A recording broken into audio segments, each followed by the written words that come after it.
Okay, we're going to Bayelsa State. And we want to talk about development in Bayelsa. Well, the government of the state says it is focusing on infrastructure projects like the new Yenagoa City and a number of others like that, aiming to improve connectivity and accessibility. Bayelsa hosts approximately 15% of the country's 159 onshore and offshore oil fields. That means a lot of money is coming to Bayelsa. However, despite being an oil-producing state, Bayelsa's high poverty rate highlights the challenges of wealth distribution and economic development. Bayelsa has a high poverty rate with 88.5% of its population living in multi-dimensional poverty, making it the second poorest state in Nigeria after Sokoto State. But the Bayelsa an oil-producing state. Yeah. The Bayelsa State Board of Internal Revenue has recorded yet another milestone in improving the state's internally generated revenue, hitting an all-time high of 5.42 billion naira in the month of March. Anyway, let's hear more about this from Abednego Donevarada, who is a technical advisor on communication and strategy to the Bayelsa State Governor. Thanks for joining us this morning. Yeah, good morning. Thanks for having me. First of all, how is the government embracing that figure? Yeah, 88.5% of its people living in multi-dimensional poverty. Is government aware of it?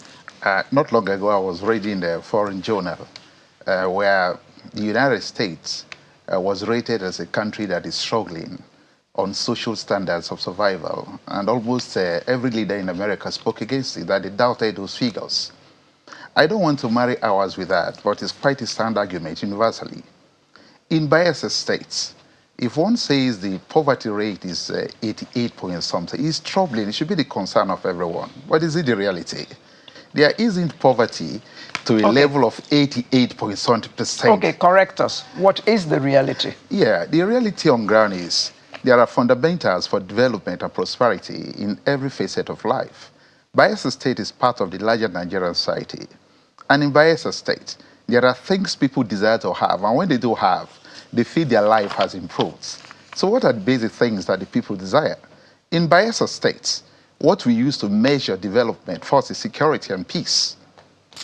Bear in mind that over the years, Bayelsa State and indeed the John Nation was noted for struggles, agitations, and resource control, militancy, insecurity, etc. It affected virtually every front of development in this country, not just for us as a state or as a Jaw people. Now, the situation is today different, largely different, and that is why anyone can go to Bayelsa State, including folks from Channels, and say, yeah, this is a very peaceful state in this country where we can say it's different from what happens any other place in the country and different from what people are saying about our country. Bayelsa State, in terms of security, has become a model for people to admire, to say in Nigeria, there is a state that is actually very peaceful. How have we been able to do that? We have been able to make very tremendous investment in terms of building bridges, collaboration between the people and security agencies to ensure that the people own up and have responsibility for their self-preservation of life and, of course, property. In Bayelsa State, there is real safety, there is peace, there is security, and that is largely advancing the development of this country in terms of generating the supposed 2 million and more barrels of crude per day as initiated by Mr. President. The question is there peace in Bayelsa State? Yes, there is peace, a resounding peace, appreciable peace. That's number one. Number two, having got it right in terms of peace because of the investment and the collaboration we've been able to make, what have we been able to do in terms of infrastructure? Because we're trying to debunk this idea of say, oh, there is so much poverty in Bayelsa State. A state where the people have access to education nearly free, from primary to secondary school, and sometimes even university, are largely operating on the basis of subvention from government. Okay. Now, when you look at what is happening in Bayelsa State in terms of education... Slow down, slow down. Give us some breathing space so that we can interject with questions. You have said that there is peace and education is almost free from primary school level all the way to secondary school, not tertiary. No. Okay. What is the percentage of out-of-school children in Bayelsa? In Bayelsa State, I think this question was asked a moment ago when we had an education summit in Bayelsa State.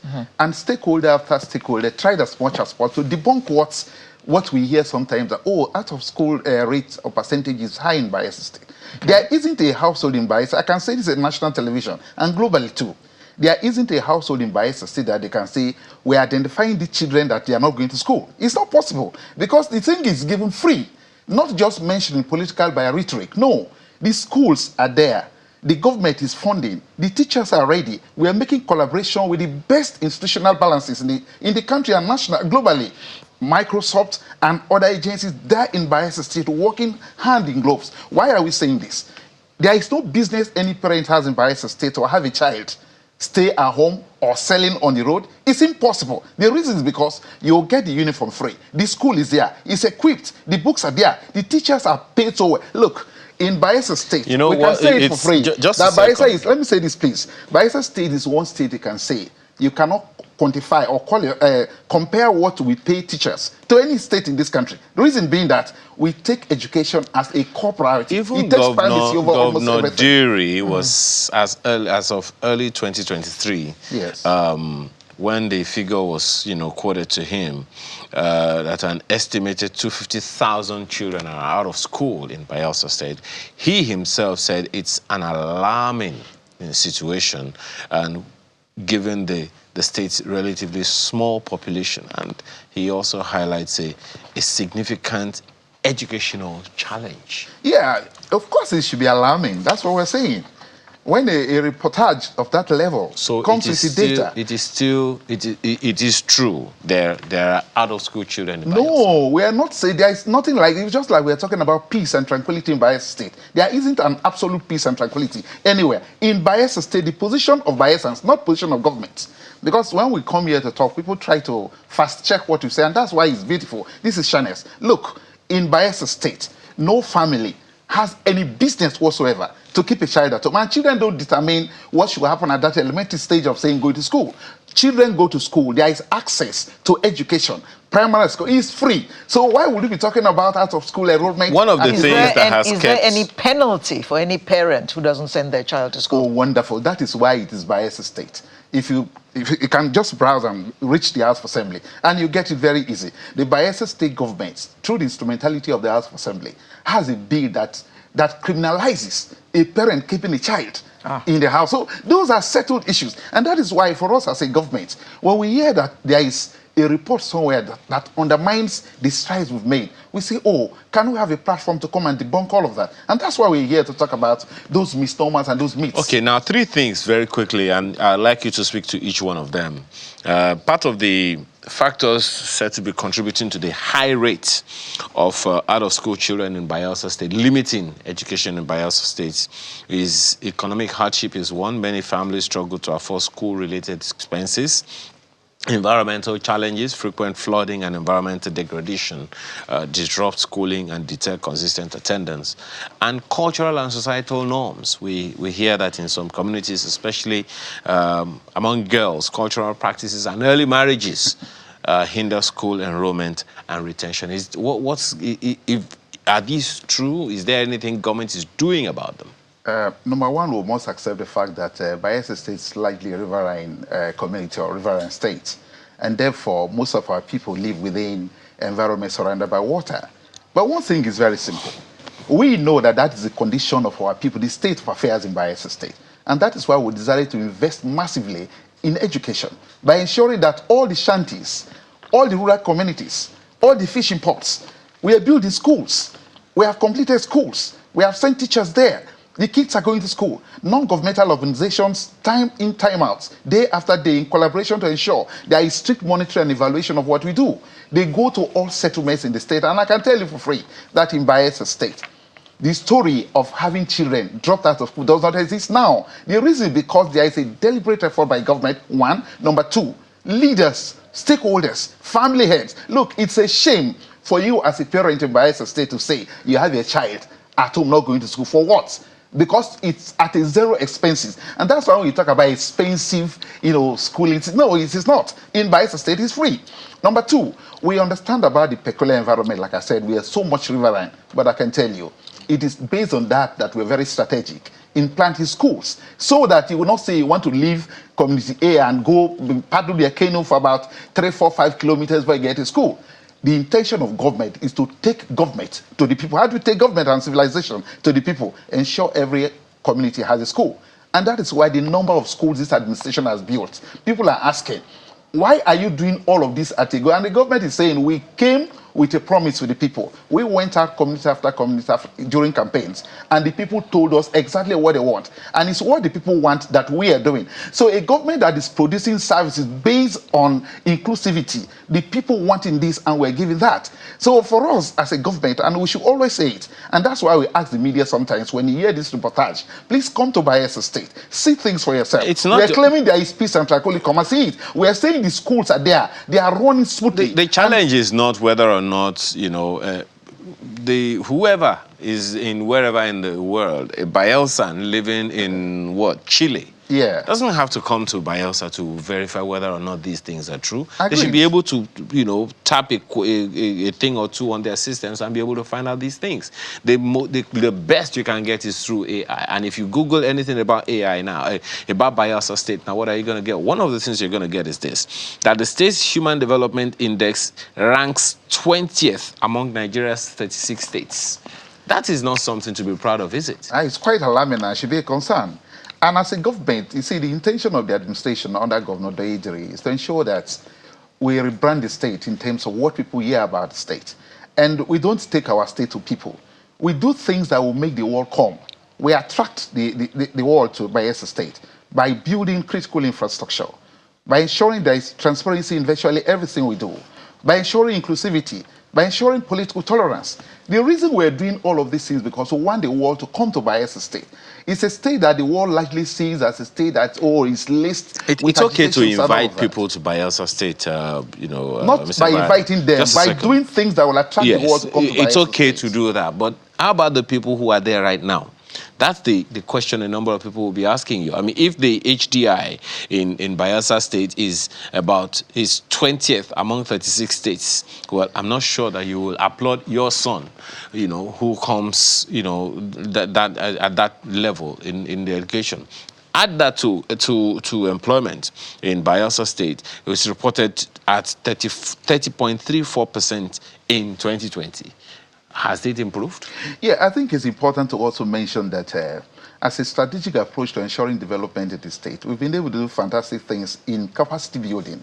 So the capacity building we will carry out in Bayelsa State under this government is to identify areas of comparative advantage. What are those areas of comparative advantage? Those areas in terms of agriculture, in terms of sports, in terms of building capacity, the ICT, in terms of other skills, maybe women empowerment program. Now, I want to specify farming.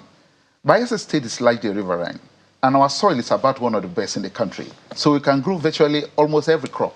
Now, what we've been able to do as a government is to send our kids awards to different sectors and different states in this country where they can learn the very best skills in agricultural technology through science.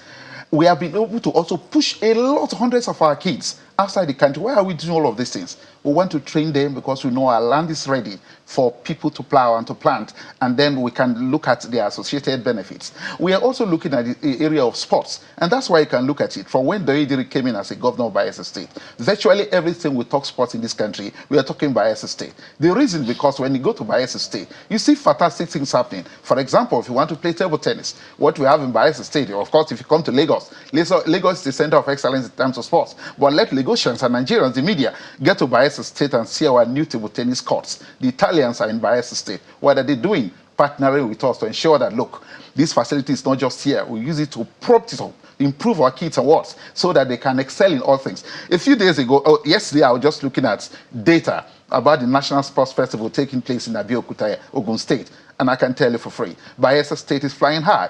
Bayelsans have gone to different fronts in the globe. Yes, what are we doing? We see that Bayelsa tops early medal table. And we're going to top all too. The reason is because the investments are fantastic. And another thing, we have been able to identify that Bayelsa State youths, kids, have an uncommon skill resource. And then we're investing in that. Now, when we talk about ICT, look at it. We have built centers for technology development. And we've been able to partner with agencies and international organizations to come down to Bayelsa State and build capacity in our kids and world. But one thing is very important. When you build this capacity, the next thing is, what is the intention? We want to build a new brand level of entrepreneur, middle class. Power generation becomes a fundamental problem. I remember a few months ago, we had a blackout of power generation in Bayelsa State for about 4 months or thereabouts. And you know what? The governor Did you say 4 months? 4 months. There wasn't like in Bayelsa State from national grid, because that's what we depend on. And the governor met with the people and told them, this is the situation we're facing. And like I said, inclusivity through collaboration. We all agreed as a people, the government and the people agreed that, Your Excellency, you must do the needful, because we cannot depend on the national grid anymore. After all, Bayelsa State has a very high deposition of gas that can be converted to electrical energy. Bayelsa State has sun. Bayelsa State has wind. Bayelsa State has what it takes to provide power. What has the governor been able to do? That's the story here. The governor immediately went into action. As I'm speaking here on this set here, we have brought in 2 turbines of 30 kilowatts each. And you know what's going to happen now in Bayelsa State? By December this year, we're going to have 24/7 uninterrupted power supply, because the installation of the turbines is ongoing. The governor has assured the people, even as I'm talking, non-governmental organizations, government agencies, the civil society, the public, they are going there to assess day in, day out what we're doing. The intention is this: all these kids that we're empowering in capacity building, our women and girls, boys, they will now sit at a place and look towards the other side instead of looking for government white-collar jobs. How? Where there is power, where there is security, where there is critical infrastructure, then the issues of poverty people are talking about will be largely limited. But above all, we're saying it for free. In Bayelsa State, there isn't a height in poverty. In Bayelsa State, there is peace. In Bayelsa State, there is food, because we are noted for being fantastic farmers. In Bayelsa State, our youths are very productive. Not productive job because nature has endowed. We're investing in youth capacity building. And that's why we're saying things are not the way someone somewhere in an office may have painted. In Bayelsa State, it's about reality and the situation. Look at healthcare. If you look at healthcare in Bayelsa State, the comprehensive health insurance scheme. We are told that approximately 40% of Nigeria's oil comes from Bayelsa. Fantastic. So if we consider what Bayelsa makes from derivation alone, not to talk of the other, what they get, when they all go to share money in Abuja. Yeah. One would actually expect to see a lot of development in Bayelsa, because money doesn't seem to be Bayelsa's problem. And money has never been the problem of the Idris administration. I'm glad that you agree. What has been the concern of the Idris administration is the hunger for development that pervades the land. Because virtually every sector in Bayelsa State requires attention. The governor met with the people in course of his electionary campaigns and agreed in principle that everything should be in the ordering of pyramid of needs. If you get to Bayelsa State, there isn't a local government and a locality in Bayelsa State that will say they have been left behind in terms of strategic development in Bayelsa State. You just said here that about 40% of Nigeria's wealth come from Bayelsa State. Oh, it's so heartbreaking as an Ijaw that so much of the wealth of this country comes from there. And the question is there a kilometer of federal road in Bayelsa State? So is it a way of damaging, the construct of patriotism in this country? So who in this country has been that leader from the First Republic to date that Bayelsa State has it? But let me tell you for free. While that is valid, just a quick one on the issue that you just raised. 92.17% of Bayelsa's revenue comes from the Federation Account Allocation Committee. Oh, it's quite reasonable to say that, because we understand. So isn't that also significant enough for the state government to build its own highway? And that is why we're telling you. I am here on set with you to tell you things we've been able to do strategically. And I want to mention one local government, Southern Ijaw. Southern Ijaw has so much of oil, gas, and every other thing that Nigeria gets as national income. But you know what? Southern Ijaw is located at the bottom of the Atlantic. And there has never been ruled by the federal government. The Aide came. And we want to give special thanks to the former governor, the immediate past governor of Bayelsa State, Senator Henry Dixon, who saw the need and the imperative for us to connect the 3 senatorial districts of our state. As we speak today, Southern Ijaw, Upruma is the headquarters. You can start from Yenigua and you drive to virtually many fronts of southern Nigeria. And you know what? We want the world to go and see the bridge that the prosperity government of the Aide is building along one of the widest rivers you can think about in our area. And you know what? Aside that, we are able to carry over the equipment so that the road is going. The intention is to hit communities like Oporoma within the ending of this year, to get to Kubie, where you get to the depth of the Atlantic. You can drive from Yenigua to Sagbama Ikiremona as we speak. And let me also tell you another one that is shocking. Over the years, we've been hearing of the rich cultural and economic image and heritage of the Nembe Brass people. No road. The former governor started it to Nembe. But do you know what we are doing now? Taking a road to the Atlantic is not building a road in Abuja or in Lagos. You can imagine what it took the Lagos state government and the federal government to have what we now have, the mainland bridge here. You know what? No, let me just say this very please. Yes, please. Now, what we are doing is building a road from Nembe to the depth of the Atlantic, connecting the Brass people. Because in the course of our campaign, the Brass people told the governor, number one is security. The question is what has happened. Brass is very safe. Bayelsa State is safe. The next thing they said, we need road. And the governor looked at us and said, can we do it? They said, yes, we can. And that is why in Bayelsa State, we are building a road under this government, taking it from Nembe It's the social to Brass. investments that I am particular about, Mr. Varada. The social investment in the people. Yes. The Bayelsa State gets the highest amount of money from the federal government. Yes. It will seem like the proportion of dependence of any state in the country, Bayelsa has the highest. As our 2023 was 92.17%. And one is wondering, even though Bayelsa State, of course, also produces its own, generates its own revenue. Yeah. The question is the social investment in the lives of the people. Yeah. And not just about infrastructure and all those things. When people, you just spoke now about people building, starting businesses and all of that. At the end of the day, it's how the lives of the people are directly affected. How they look, how they feel. Yeah. That matters. Yeah, I think let's say a few things here. Number one, health service delivery in Bayelsa State. Well, we're talking about the social responsibility of government to impact on the people. Over the period we were having the Bayelsa State Health Insurance Scheme, just like in the UK, in Bayelsa State, every person, not just civil servants, has access to affordable healthcare. Now, what you do, for instance, you work in Shanes here, just a token, and you just feel nothing is taken from your salary. And you know what?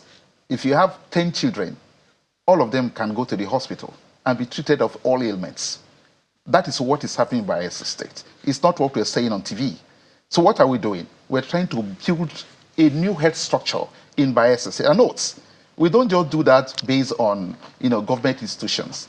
The private health service delivery centers across the state, they are in partnership with the government, and the government has never failed in its obligation to ensure that persons and agencies, organizations, health institutions consulted for that are doing otherwise. Look, in Bayelsa State, health is taken to a new level, and that is why UNICEF, a few weeks ago, went to Bayelsa State and provide, because of the strength of satisfaction they were able to get, to say, let us provide water buses for you.